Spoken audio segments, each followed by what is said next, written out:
දැන් සාමාන්‍ය පතලක ගත්තොත් වෙන දේ තමයි 130ක විතර හවුලක් හම්බ වෙනවා වැඩ කරන කට්ටිය. පීඩම් කරන කෙනාට 30ක් විතර වගේ එනවා. පොළවේ අයිතිකාරයාට 30යි 40 අතර ප්‍රමාණයක් යනවා. ඩබලේ තමයි එදා ඉඳන්ම තියෙන ටෙක්නික් එක. සාමාන්‍යයෙන් මේ ඔක්කොම ඇතුළට දාන්න සහ එළියට ගන්න. අපි සාමාන්‍යයෙන් කරන්නේ කැකිල්ල මිටි එහෙම මේකෙන් බැඳලා ඇතුළට දානවා. ඊට පස්සේ ඇතුලේ පිරෙන ඉල්ලන් ටික සහ අනිත් පස් ටික උඩට ගන්න.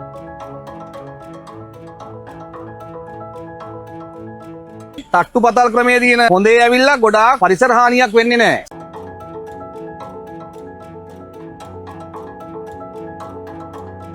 සහ මේකේ ඇතුලේ තියෙන ලීන තියෙන්නේ කාලෙත් එක්ක දිර්ලා යන්න පුළුවන්. ප්‍රශ්නයක් නැහැ.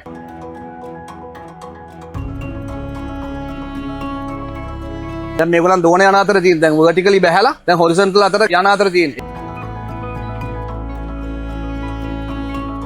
ඒකත් මේ විදිහටම මේගොල්ලන් ඔය තට්ටුව හිර කරන් යන්නේ. ඒතර කවුරුත් ඔය දෝන එහෙම කඩන් වැටලා මැරුණා කියලා ලංකාවේ කිසිම ආරංචි වෙලා නැහැ. මේක තමයි ලෝකේ තියෙන safe method එක. අපේ කට්ටිය හොයන් තියෙන්නේ.